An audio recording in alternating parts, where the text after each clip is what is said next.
सभी को राम राम, नमस्कार, सत श्री अकाल, आदाब, जय जवान जय किसान। आपके साथ लाइव जुड़े और बहुत महत्वपूर्ण और संवेदनशील मुद्दे पर बात करेंगे। सभी लाइव को शेयर भी करें और जो बाद में भी सुने वो भी जरूर शेयर करें और कमेंट में अपनी राय जरूर बताएं। साथियों, जैसा कि हमने लाइन भी लिख रखी है, 2001 बैच के हरियाणा कैडर के सीनियर आईपीएस वाई पूर्ण कुमार ने 7 अक्टूबर को अपनी सर्विस रिवॉल्वर से खुद को गोली मार करके आत्महत्या कर ली। और यह बहुत दुखद घटना है।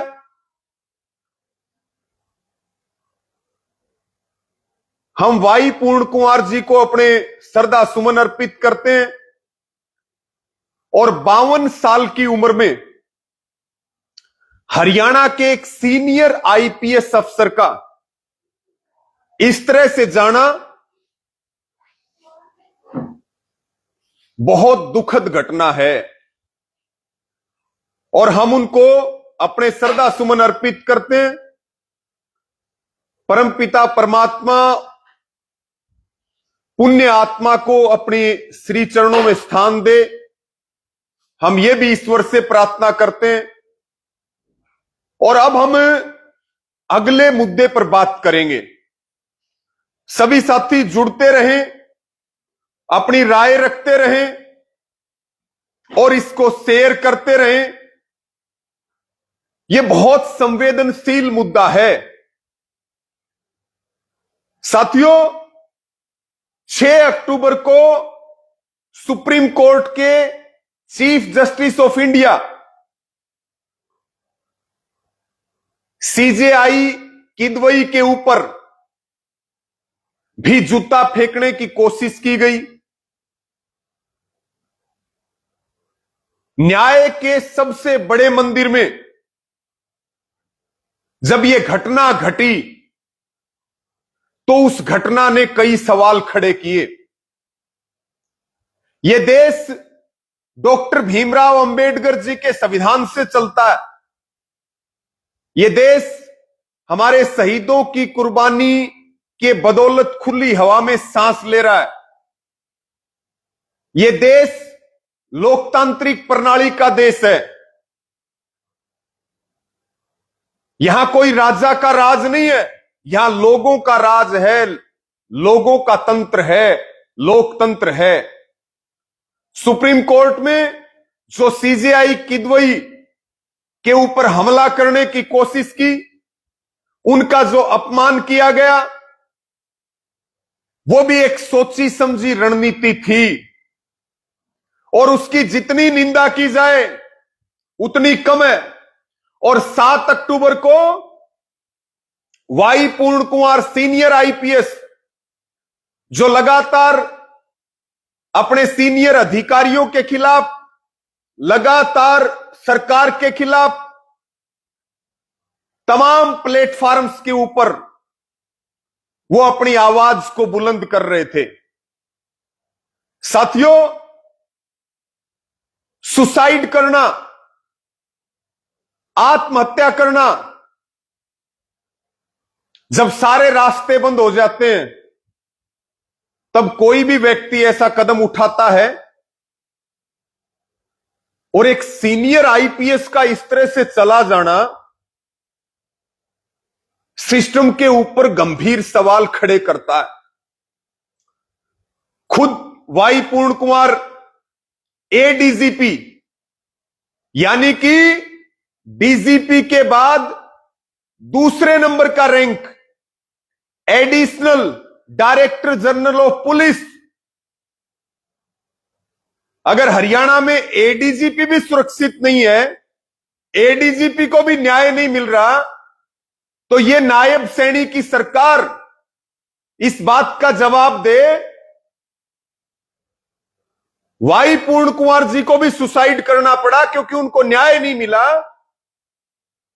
तो ये जो मनुवादियों की सरकार है, ये जो फासिस्टों की सरकार है, सुप्रीम कोर्ट की घटना को देख लीजिए और हरियाणा की वाई पूर्ण कुंवर की आत्महत्या ने सिस्टम की पोल खोल करके रख दी। दिल दहला देने वाली घटना है, यह इंसानियत की हत्या है, बहुत बड़ा मुद्दा है। और वाई पूर्ण कुंवर जी की पत्नी उस समय सीएम के साथ जापान के दौरे पे थी, वो भी सीनियर आईएएस है 2001 बैच की और उड्डयन विभाग की वो सचिव हैं। आईपीएस वाई पूर्ण कुंवर जी जब आत्महत्या कर गए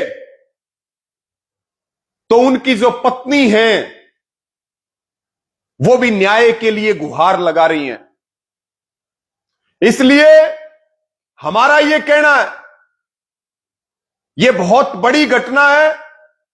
मेरी उम्र 34 साल होगी, मैंने हरियाणा में इतने सीनियर अधिकारी का इस तरह से आत्महत्या कर जाना मैंने पहली बार देखा है। और हम इस पूरे मुद्दे पर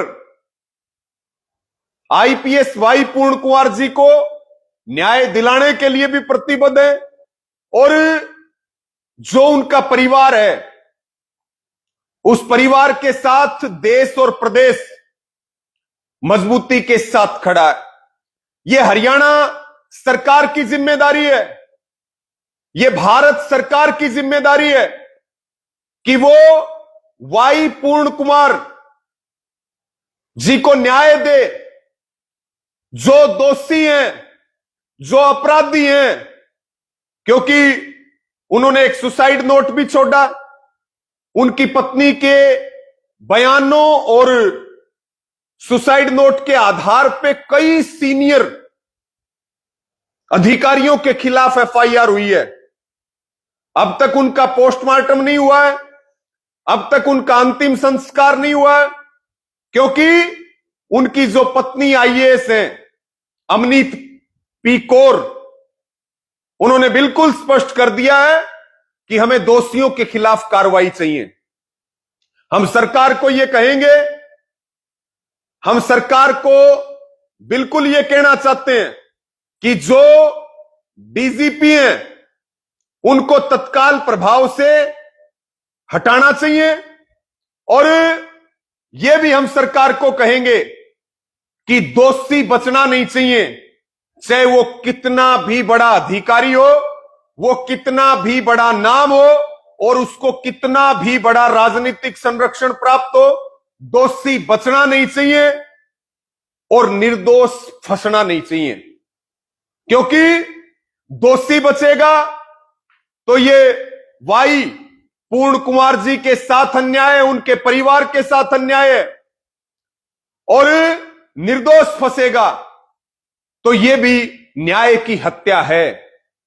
इसलिए हम सरकार को कहेंगे कि वो आईपीएस वाई पूर्ण कुंवर जी को न्याय दे, उनके परिवार की सुरक्षा की व्यवस्था करे और दोषियों के खिलाफ सख्त कार्रवाई होनी चाहिए। निर्दोष कोई फंसना नहीं चाहिए, लेकिन दोषी कोई बख्शा भी नहीं जाना चाहिए। मैंने देखा जिन अधिकारियों के नाम सुसाइड नोट में या एफआईआर में आए हैं, उनमें से बहुत सारे अधिकारी तो वहां पर शोक प्रकट करने के लिए उनके सरकारी आवास पर भी जा रहे हैं। तो ये साथियों, ये दिल दहला देने वाली घटना है। इस पूरी घटना ने झकझोर के रख दिया है। तमाम साथियों के मुझे फोन और मैसेज भी आ रहे हैं। मैं सभी साथियों को, सभी को यह कहता हूं कि हम भी इस पूरे मुद्दे पर नजर रखे हुए हैं और न्याय की जहां बात आएगी हम बिल्कुल खड़े मिलेंगे। और यह सरकार की जिम्मेदारी है। आज बड़ा प्रश्न यह है कि जब एक आईपीएस को न्याय नहीं मिल रहा, एक आईएएस को न्याय नहीं मिल रहा, तो आम आदमी की इस प्रदेश में क्या हालत होगी, आम आदमी की इस देश में क्या हालत होगी, ये सोच करके देखिए। हरियाणा में कानून व्यवस्था का जनाजा निकल चुका है और एक सीनियर आईपीएस का इस तरह से आत्महत्या कर जाना, इसने हरियाणा सरकार की कानून व्यवस्था की पोल खोल के रख दी है। हरियाणा सरकार को चुल्लू भर पानी में डूब के मर जाना चाहिए। यह हरियाणा के मुख्यमंत्री की और सरकार की जिम्मेदारी है कि वो इस मामले में दूध का दूध पानी का पानी करे, निष्पक्ष जांच होनी चाहिए। और डीजीपी को हटाना इसलिए जरूरी है कि उसकी इन्वॉल्वमेंट है, तो फिर वो सबूतों के साथ छेड़छाड़ भी करवा सकता है और करवाते ही हैं अमूमन तौर पे। जो उनके सुसाइड नोट में लिखा हुआ है आप सबने पढ़ा है, एफआईआर की कॉपी आप सबने पढ़ी है। गंभीर संवेदनशील मामला है और निष्पक्षता से इसकी जांच होनी चाहिए। सरकार दबाव में निर्दोष भी ना फंसाए, चाहे वो कोई आम हो चाहे वो कोई अधिकारी हो, लेकिन दोषी चाहे कितना भी बड़ा और कितना भी खास हो, किसी रैंक का अधिकारी हो, निश्चित तौर पर उसके खिलाफ कार्रवाई होनी चाहिए।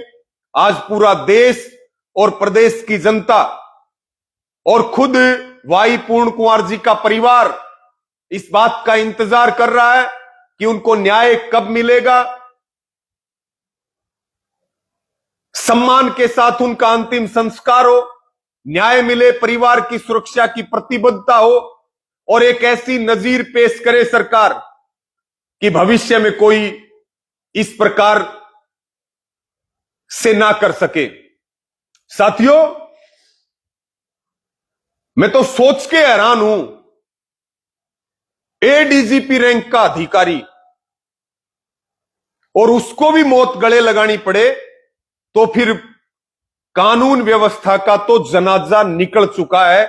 आम आदमी को तो फिर सरकार से भरोसा उठा लेना चाहिए।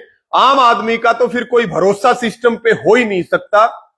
तो मैं इस पूरी घटना पे बहुत दुख भी है, तकलीफ भी है और हम साथ भी हैं और हमारी भी परिवार के साथ ये न्याय की मांग है और जहां जिस प्रकार जैसे भी जरूरत पड़ेगी आपका ये भाई और बेटा मजबूती के साथ आपको खड़ा मिलेगा।